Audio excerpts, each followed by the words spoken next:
Welcome to this edition of the Perspectives Information Podcast, a series brought to you by the CSF, which shines a spotlight onto experts in the field of inflammation.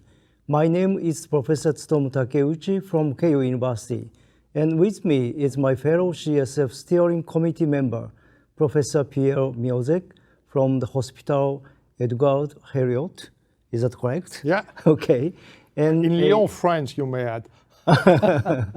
I would like to ask you the first question.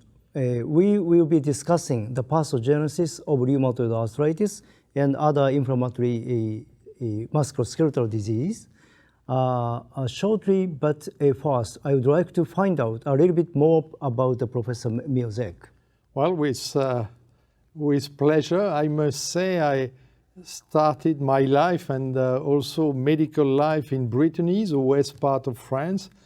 And from there, I moved to the US, to Dallas, Texas, so in the south, good weather, and started working there on cytokines. Oh, and at that time, that was 83, at that time there was just one and two cytokines, that was IL-1 and IL-2. Okay. So 1, 2. Yeah. After that, 3 and more. Exactly. Okay. Yeah. And what is the main theme in the Texas?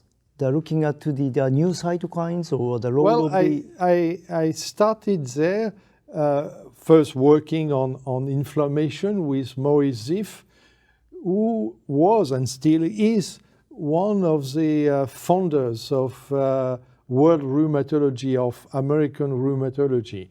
So it was very impressive for me to be there and to work on, in fact, the induction of inflammation, which is a migration of cells. Okay. So then IL-1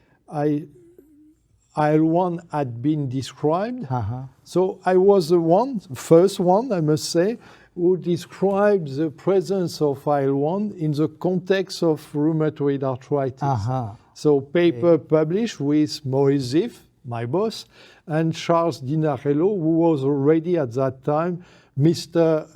IL-1. So my first contribution remains, that's IL-1 found in a joint of patients with rheumatoid arthritis. Okay. And what attracted you to the field of rheumatology, not a cytokine biology or immunology? No, I started as a clinician. My first training as an intern in Brittany was doing internal medicine and then switching to rheumatology. But at the same time, I was working, I would say, for free, for pleasure, in the hospital laboratory of clinical immunology. So looking at autoantibodies, that was the thing at that time. So I wanted to have some understanding of complex things. And so internal medicine, rheumatology, these are often rather complex diseases. Yes. Okay. Yeah. So could you tell us a little bit about your center, based in Lyon, France? Well, it took me some time to come back to France. So I stayed first in Lyon, and then I moved to the south of France in Montpellier, and further north in Lyon. And so I've been there for many years. And what I do is a bridge, meaning that I still see patients with autoimmunity and inflammation, often with arthritis. And I simplify by saying I work on my own patients. So I get samples, biopsies, all sorts of things, explaining why my work is really much human focused. I'm not working really with animal models. I prefer to work on to work more on humans. I see. Yeah. Because I have easy access to my own patients. And your research spans numerous therapy areas within inflammation. Could you highlight your key interests at present or some 10 years? IL-1, the inhibition of IL-1, IL-1 array, autoantibodies against IL-1 alpha, soluble receptor, type 2 soluble receptor. These are concepts which are useful today. I will also discuss IL-18 because we work on IL-18, which is a key cytokine for the inflammasome pathway and the regulation, showing years ago the interest in IL-18 BP, which is coming to the clinic now. But I must say the largest contribution is probably the discovery, the identification, the contribution of IL-17 in the context of inflammation.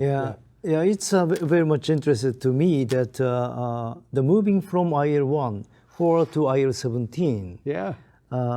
Could you tell us a little bit about the discovery of IL-17? Yeah, it's of interest, saying things could end up from the very beginning. So I had the idea that there was a big debate with my good friend here in the US, Gary Feinstein, saying, is there a contribution for T cells in arthritis? So we edited a book with Wim Bundelberg, the three of us, on T cells in arthritis. And the question was, is there or not a role for T cells? Today, this is old style discussion. So the idea was, if we can identify a factor produced by T cell being there, contributing to the disease, this will show that T cells, or some T cells, are truly taking part. So I see.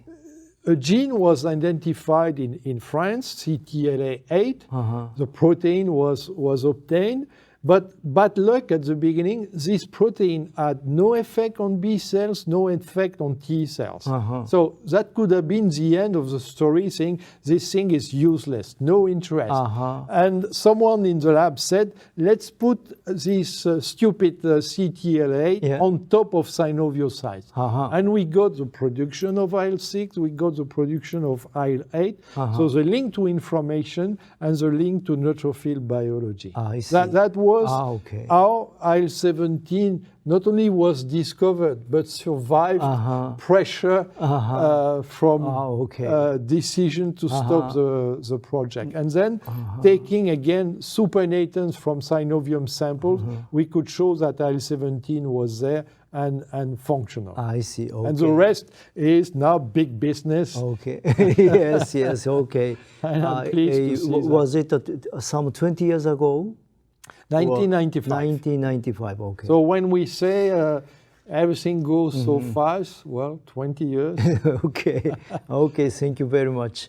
Thank you for your time, Professor Miossec. We hope that our listeners have enjoyed your discussion today and gained some insight into the pathogenesis of inflammation.